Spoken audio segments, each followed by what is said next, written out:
إن الحمد لله نحمده ونستعينه ونستغفره ونؤمن به ونتوكل عليه ونعوذ بالله من شرور أنفسنا ومن سيئات أعمالنا من يهد الله فلا مضل له ومن يضلله فلا هادي له أفلن تجد له وليا مرشدا ونشهد أن لا إله إلا الله وحده لا شريك له ونشهد أن سيدنا وسندنا وحبيبنا وحبيب طبيبنا وطبيب أرواحنا محمدا عبد الله ورسوله الذي أرسله بالحق بشيرا ونذيرا وداعيا إلى الله بإذنه وسراجا منيرا فقد قال الله تعالى في كلامه المجيد وفي فرقانه الحميد زبان كل زبان كنت قرن أعوذ بالله من الشيطان الرجيم بسم الله الرحمن الرحيم ولا تقولوا لمن يقتل في سبيل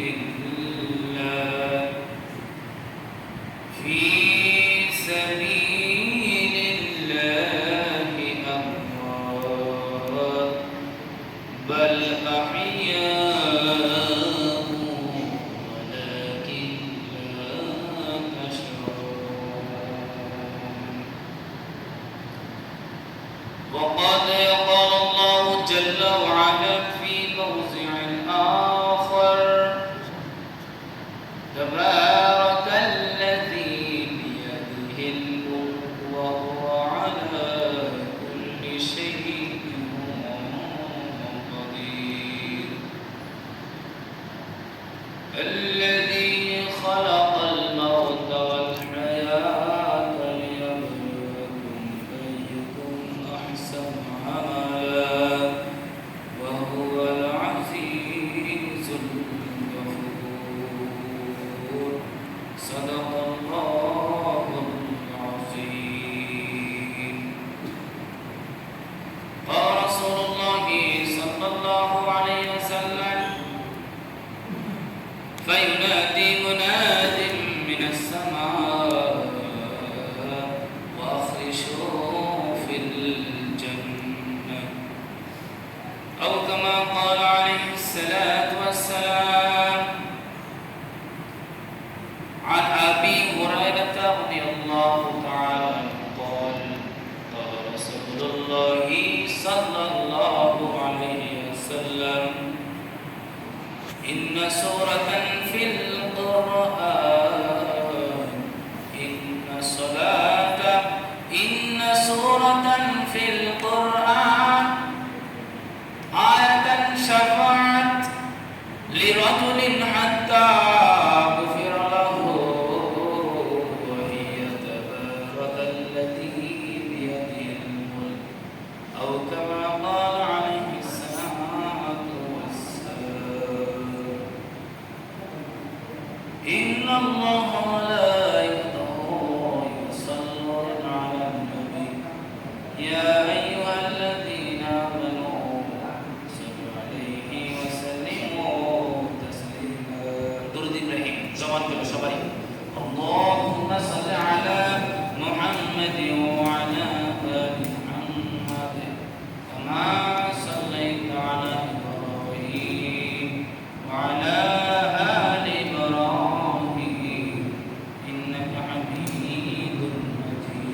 সবাই আল্লাহুম্মা বারিক আলা মুহাম্মাদিন ওয়া আলা আলি মুহাম্মাদ কামা বারাকতা আলা ইব্রাহিম ওয়া আলা আলি ইব্রাহিম ইন্নাকা হামিদুম মাজিদ।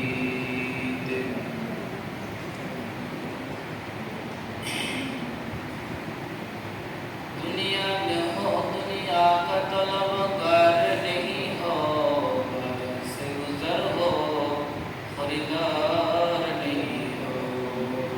बलगल उला बिकमालिही कशफत तुजा बिजमालिही हसनत जमीअ खसालिही सल्लु अलैहि व आलिहि।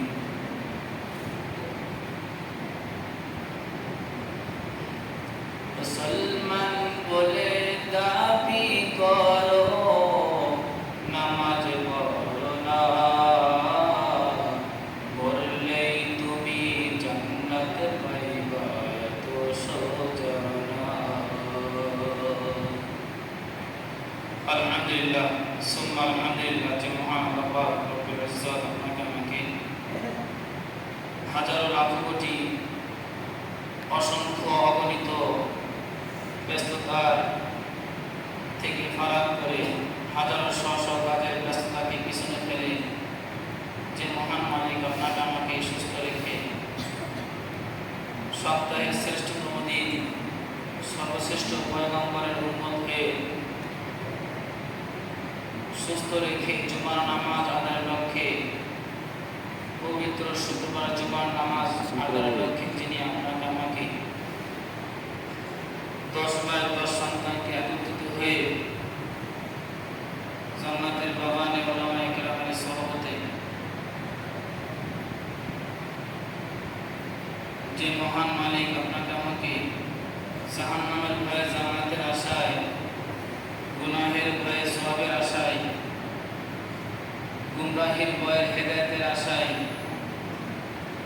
যে মহান মালিক আপনাকে আমাকে কোরআন হাদিসের মজলিসে হেদায়েতের নিয়তে আমাদের নিয়তে কিছু কথা বলা এবং শ্রবণ করার তৌফিক নসিব করেছেন। এজন্য সেই মহান রব্বুল ইজ্জতের দরবারে হাজার লক্ষ কোটি শুকরিয়া স্বরূপ সকলের জবান খুলে মানে আওয়াজকে উঁচু করে জোরালো কণ্ঠে নবীর প্রেমে মতরা হয়ে মহান মালিকের দরবারে কালিমাত শুকর আদায় করে আওয়াজ করে বলে আলহামদুলিল্লাহ। তারপর লক্ষ কোটি দুরূদ ও সালাম এই বিশ্ব সবার সভাপতি মানবতার মুক্তির দূত আফতাবে নবুয়ার শাহেনশাহ রিসালাত নূরে মুজাসসাম হুজুর আকরাম নূরুল আলম সাইয়্যিদুল কায়নাইন সাফলাইন আকায়ে নামদার তাজবের মদিনা সরকার আলম নবী সাইয়্যিদুল মুরসালিন ইমামুল মুরসালিন শাফিউল মুজনবিন রাহমাতুল লিল আলামিন। আমার আপনার প্রাণের স্পন্দন নবী কলিজার টুকরা আহমদুল মুস্তাফা মুহাম্মদ মুস্তাফা সর্বোচ্চ মানের সর্বোচ্চ লেভেল সর্বোত্তম মানুষ বিশ্ব পয়গম্বর হযরত মুহাম্মদ মুস্তাফা বলেন সবাই সাল্লাল্লাহু আলাইহি ওয়াসাল্লাম। আলোচনার সূচনায় আনুষ্ঠানিকতার মধ্য দিয়ে আমার পক্ষ থেকে সকলকে সালাম,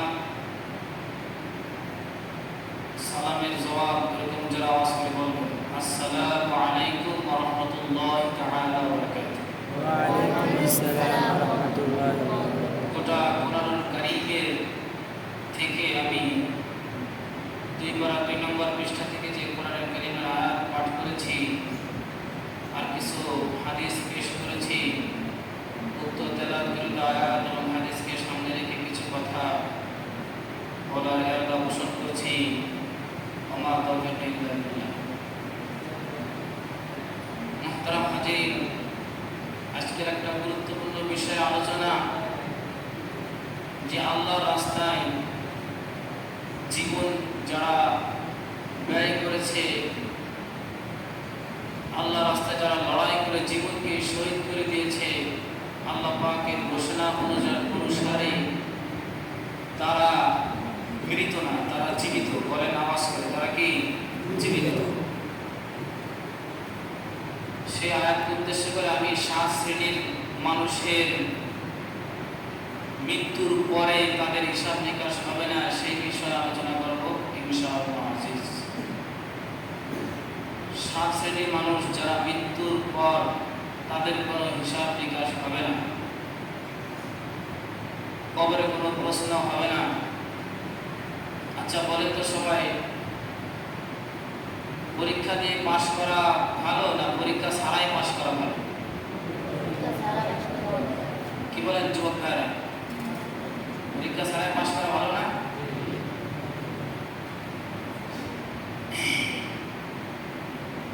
এই জন্যে এই 7 শ্রেণীর ভিতর 1 শ্রেণীর মানুষ যারা, খুব খেয়াল করে শুনবেন, 1 শ্রেণীর মানুষ আছে যারা ইসলামী রাষ্ট্র বা ইসলামী রাষ্ট্রের ভূখণ্ড বা সীমান্তকে পাহারা দেওয়ার জন্য যে সমস্ত সৈন্যরা বা সেনারা জীবন দিয়েছেন, এদের মৃত্যুর পরে কোনো প্রশ্ন করা হবে না, হিসাব নিকাশ ছাড়াই জান্নাতে চলে যাবে। সুবহানাল্লাহ। ওমান মাতা ফি সাবিলিল্লাহ, যারা আল্লাহ রাস্তায় জীবন, আল্লাহ রাস্তায় যারা লড়াই করে জীবনকে উৎসর্গ করে দিয়েছেন, বরং তারা মৃত নয়, বরং তারা জীবিত। তাহলে 1 নম্বর হলো যারা ইসলামী রাষ্ট্র বা ইসলামী রাষ্ট্রের ভূখণ্ডকে সীমান্তকে পাহারা দেওয়ার জন্য যারা জীবন দিয়েছে।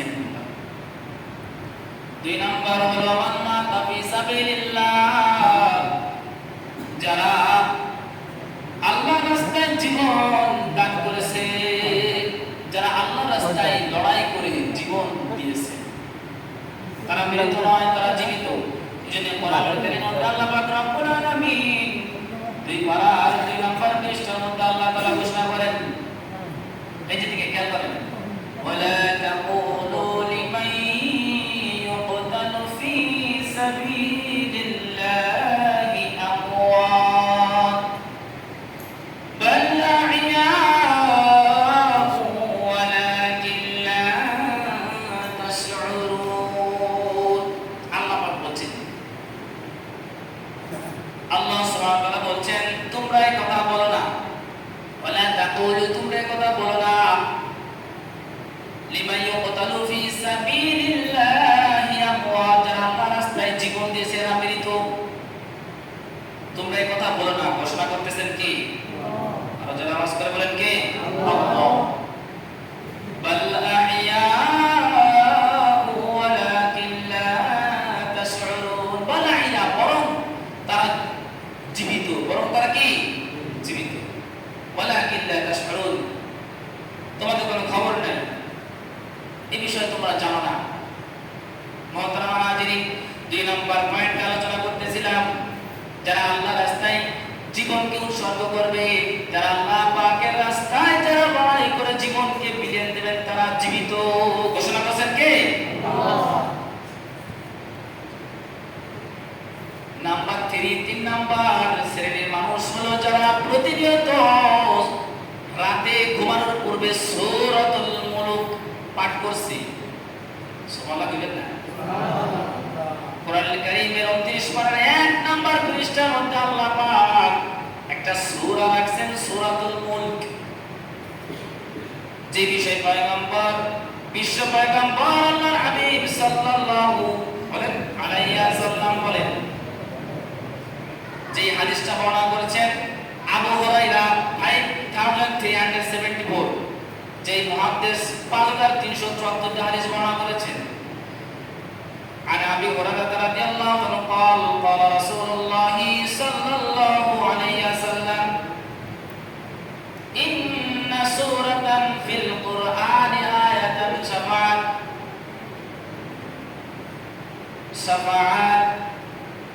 আল্লাহর পয়গম্বর বলতেছেন, লিরাজুলিন হাত্তা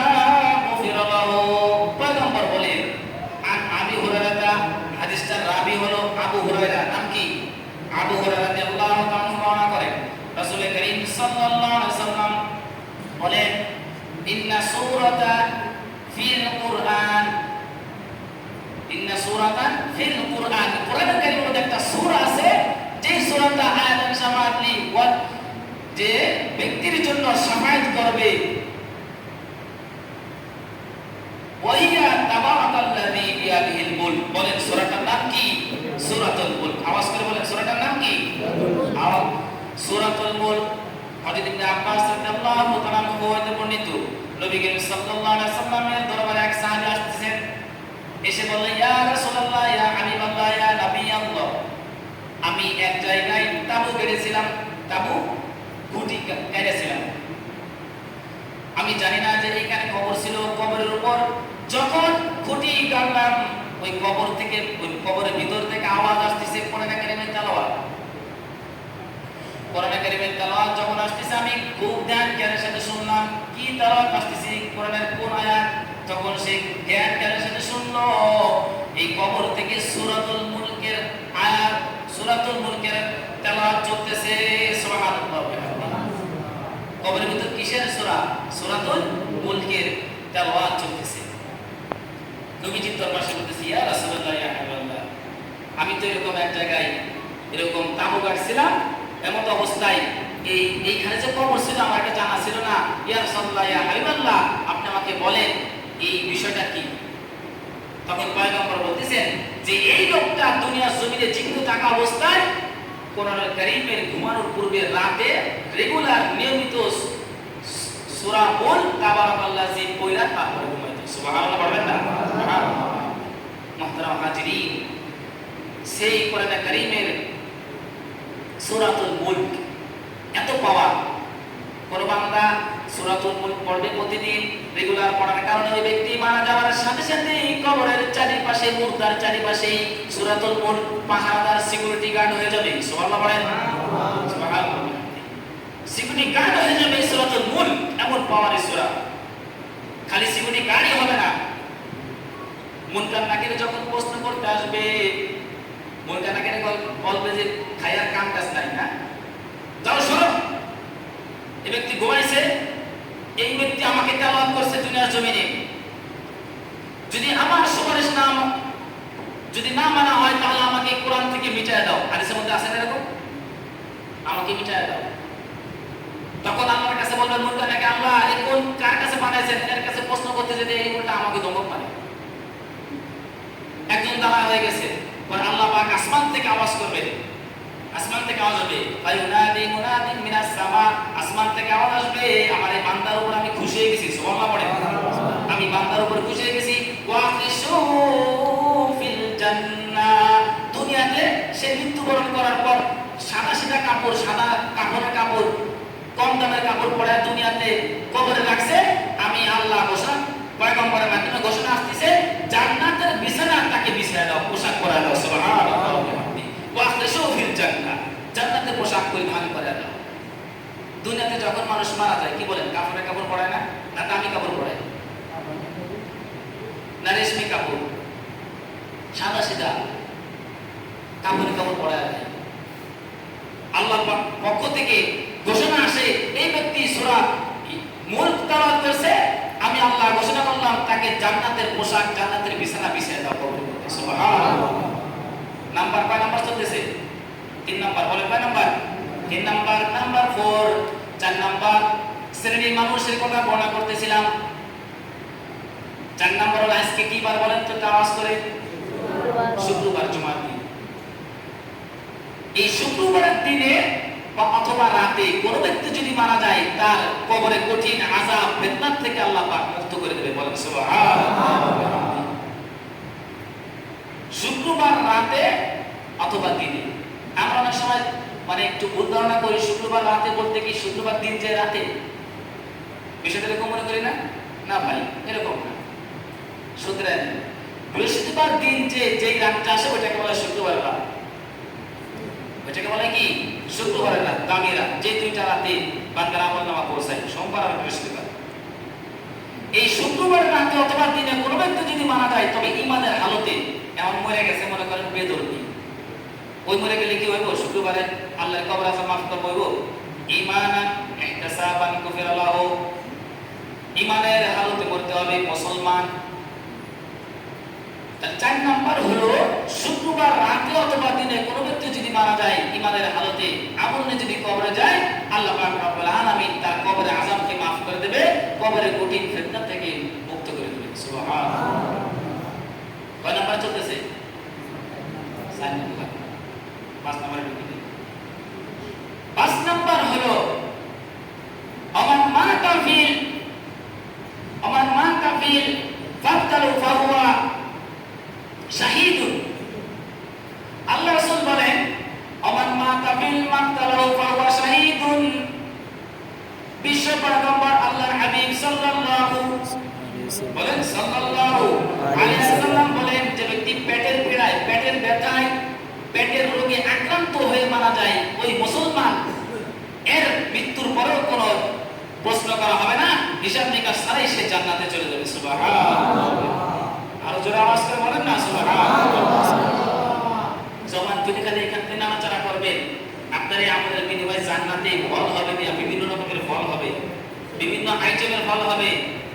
এখান থেকে আমল করবেন, এখান থেকে বডিকে খালি একটু আমলে ঝুঁকাই দেবেন, জান্নাতকে আল্লাহ তাআলা ফেরেশতাদের মাধ্যমে সাজাবে। বলেন সুবহানাল্লাহ।